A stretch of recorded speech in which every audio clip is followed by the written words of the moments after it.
Well, your new album, One Eye To Morocco. There's a song on there, Always the Traveler.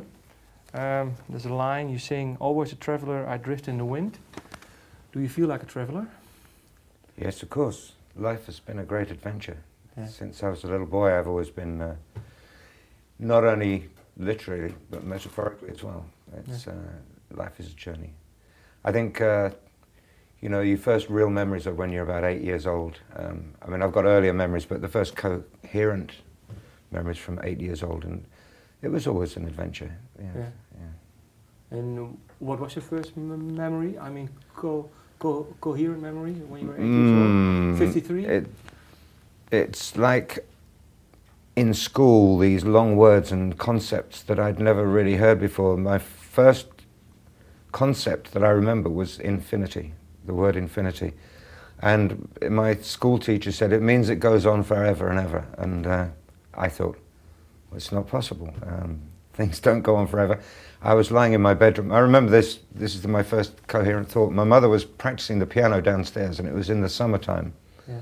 And I couldn't sleep because it was light, and she kept making a mistake and going back to the beginning again of this complicated piece. And so I'm thinking, well, my bedroom, it ends here. So, and then, oh yes, but through the door, then there's down the stairs, there's the house, and there's the wall around the garden, fair enough, yeah, and the street and the town, and then there's the coast and the end, that's the end of England, but then there's the sea, and then there's the globe and the sky and the solar system, and I started to panic, and I thought, well, beyond universe means all known things, and so I thought, well, beyond all our known things, it must end somewhere. So in my imagination, I built a brick wall around the universe beyond anywhere I could see, and then I could sleep for maybe 5 minutes, and I stood up.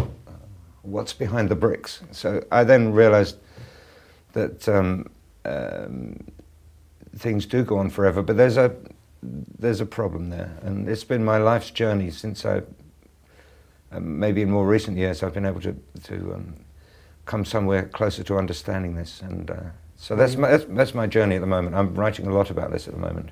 Well, what do you mean with understanding? You mean the ever-expanding universe, or maybe? Yes, because the ever-expanding universe is only one object, and it's not all things. It's just part of something. Infinity, I'm beginning to realize, is a series of boxes and bubbles and units, and I think that we tend not to look at it that way. And we're in search of another dimension. I mean, if time can be a dimension, then so can imagination, Yeah.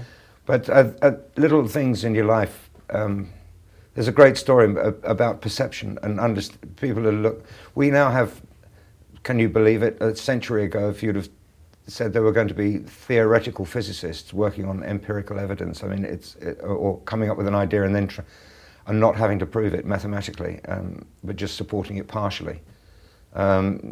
People would have said you're crazy, but now that's how people are thinking in a more quantum sense. When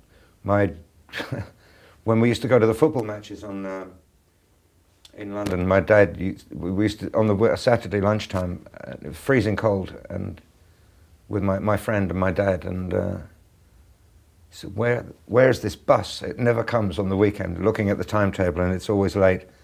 My dad said, well, if you count backwards from 10, it'll come around the corner. So we did, and 10, 5, 4, 3, slowly. 3, 2, 1. My God. And this big red bus came around the corner. And, Dad, how did you know that? It's magic. I said, oh, it's something you understand, he said, when you grow up. So I thought, you have to be very wise to know this, have this knowledge. And every time we went there, it worked, When's the bus coming? Then count backwards from 10 to 3, 2, 1. Boom, the bus would come. And it was many years later, and he'd always say, you understand when you grow up. I thought, well, and many years later, after he was dead, I went to that bus stop and I realized that he was right. And by growing up, he didn't mean about getting wiser. He just meant about getting taller. And when I got taller, I could see the top of the bus coming around the building, so I knew when it was coming. And I think that the idea about a lot of a lot of thinking about things that we don't understand. It's actually right under our nose or just round the corner. But we can't see round corners. Maybe we should look over the top instead.